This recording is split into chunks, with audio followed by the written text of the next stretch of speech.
समस्या तुमच्या, बातमी आमची. क्षितिज पर्व न्यूज सदैव आपल्यासोबत. नमस्कार. क्षितिज पर्वमध्ये आपलं पहिलं स्वागत करतो. आज आपण नवीन कलाकारासोबत भेटायला आलो आहेत. त्यांची जीवनपट जाणून घेणार आहोत. ते आहेत प्रियंका झिमसे मॅडम. मॅडम नमस्कार. नमस्कार. आमच्या प्रेक्षकांना तुमचं बालपण जाणून घेण्यासाठी खूप आवडेल. कसं तुमचं बालपण होतं?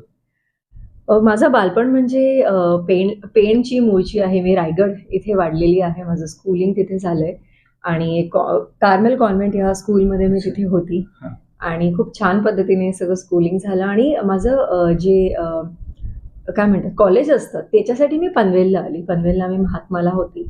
सायन्स घेतलं मी. The main aim was to become a pilot.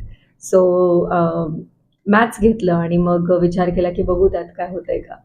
But लाईफने असा युटर्न मारला की मग डिसाईड केलं की वेगवेगळ्या एक्झाम्स देऊयात. त्यातलीच एक एक्झाम होती हॉटेल मॅनेजमेंट, कारण की मला जेवण बनवणं आणि बेकरी ह्याच्यामध्ये एक रुची असायची. सो ती क्रॅक केली. त्यानंतर दादर केटरिंग कॉलेज इथे माझं ऍडमिशन झालं. तिथे मी 3 वर्ष हॉस्पिटॅलिटी अँड हॉटेल ऍडमिनिस्ट्रेशन केलं. तिथून असं कळलं की बाहेर जायचं असेल तर काहीतरी अजून एक एज्युकेशन घ्यायला हवे, म्हणून मी पोस्ट ग्रॅड्स केलं. पोस्ट ग्रॅड्स इन बिझनेस मॅनेजमेंट हे मी मुंबई युनिव्हर्सिटीमधून केलं. आणि मग मला कॅम्पस इंटरव्ह्यू थ्रू एक जॉब मिळाला. So I was working as a sales person एक फूड टेक ॲप्लिकेशनमध्ये.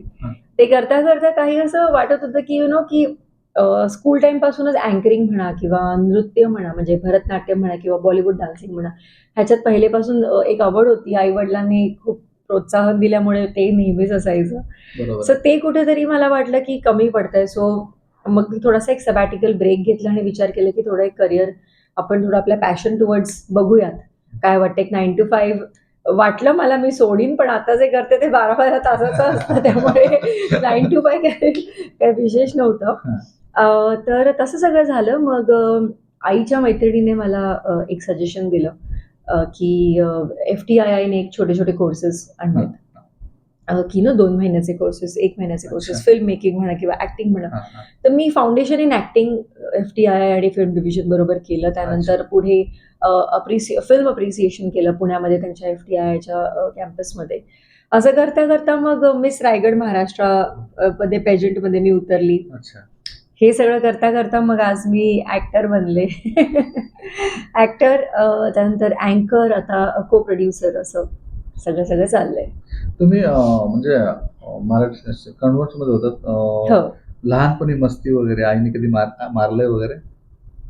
खूप, म्हणजे खरं सांगायचं तर खूप खूप मस्तीखोर अशी मी मुलगी होती लहानपणी. म्हणजे स्कूलमधून खूप कंप्लेंट्स असायचे डायरीमध्ये की हिने आज अभ्यास नाही केला किंवा आज हिने होमवर्क नाही केला किंवा हिने असं नाही केलं. आणि मी ते पेजेस फाडायची का तर समजायला नको. पण खूप म्हणजे खूप मस्ती होती माझ्यात. मला एक लहान भाऊ पण आहे, पण तो जरी खूप शांत होता, पण माझी मस्ती खूप असायची. त्यामुळे आई वडिलांना वाटायचं बापरे आज कॉल येतो स्कूलमधून, तर काय नक्की असेल. तर हे असं काही प्रसंग घडला होता की शाळेतून घरी आल्यानंतर मला ओरडा मिळणार आहे, असं काही? हो, मी ना आय थिंक मी 4थीत होती आणि मला एका माझ्या मित्राने आमचं कसं को एज्युकेशन होतं. मुलं मुली आम्ही सगळे एकत्र असायचो, बसायचो देखील एकत्र. 4थीमध्ये त्याने मला, मी ना पहिले मी जाडी होती, तर तो मला असं म्हणाला ही जाडी, तर मी त्याचा बोट चावलेली. तर तेव्हा त्याच्या बोटातून रक्त आलेलं आणि काय काय, तर त्याची आई रडत होती. मग माझ्या प्रिन्सिपलने आईला बोलवलं आणि मला काय फरकच नाही पडला, कारण की तेव्हा एवढी समज नसते. तेव्हा ते रेज असतं की अरे मला असं कसं बोलू. तर तेव्हाचा तो इन्सिडेंट आहे जेव्हा आई वडिलांना बोलवलेलं स्कूलमध्ये. आणि मग तुम्ही आता सायन्स केलं, म्हणजे कॉलेज नंतर सायन्स केलं, नंतर बाकीच्या डिग्र्या केल्या. मग तुम्ही म्हणजे तुम्हाला अशी कलाटणी कशी मिळाली की मला अभिनयाकडे जायचंय? आय थिंक ती एक इंटरनल कॉलिंग म्हणू शकतो आपण, की लहानपणापासूनच एक क्रिएटिव्हिटीकडे थोडासा एक थोडंसं माझी ओढ होतीच. त्या आणि म्हणजे स्कूलचा बँड म्हणा, की म्हणजे मी ड्रम्स वाजवायची किंवा म्हणजे डान्स म्हणा किंवा अँकरिंग म्हणा, कंपेअरिंग म्हणा किंवा वक्तृत्व स्पर्धा किंवा एलिमेंटरी एक्झाम, सगळंच करायचं असायचं. असं म्हणजे एक रश असायचा की मला हे पण करायचं, मला ते पण करायचंय.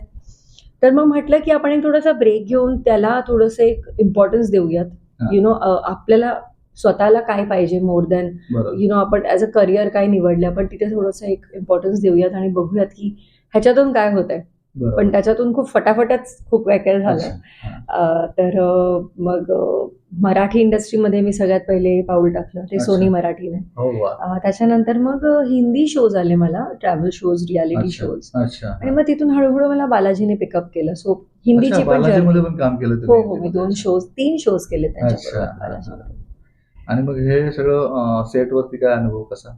सुंदर म्हणजे टचवूड मी आतापर्यंत जेवढे पण प्रोडक्शन हाऊसेस बरोबर काम केलं आहे किंवा स्टुडिओज बरोबर जोडली आहे, दे हॅव बीन अमेझिंग. मला असं काही बॅड एक्सपिरियन्स आला नाही आणि जरी आला असेल, हा. I take it as a learning.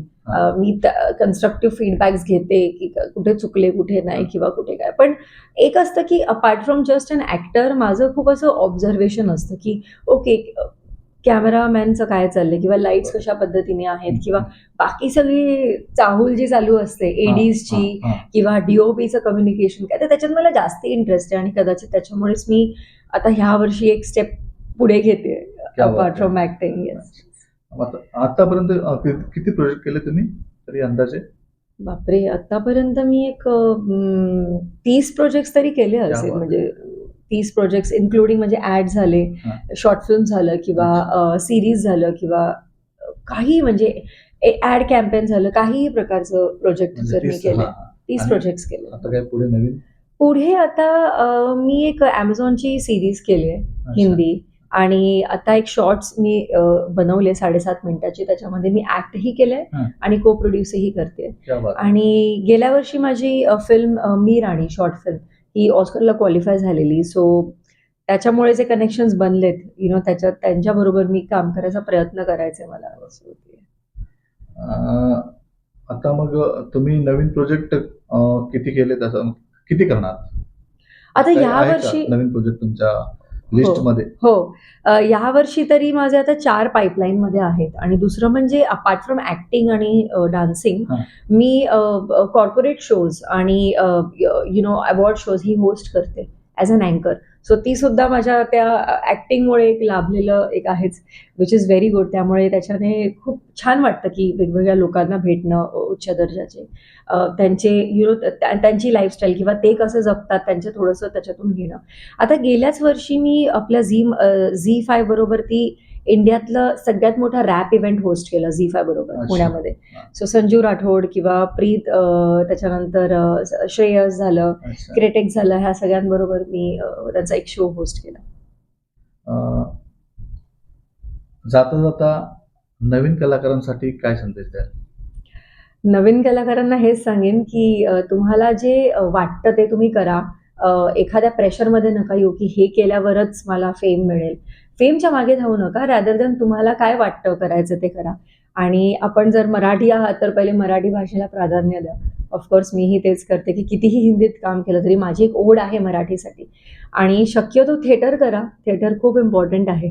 आपण कितीही बोललो की मला मोठा स्टार बनायचं आहे, तर तुमच्या चेहऱ्यासमोर तुमचा अभिनय हा पहिला आहे आणि ऑडियन्सला चेहऱ्यापेक्षा महत्त्वाचा अभिनय रिलेटेबल असला पाहिजे.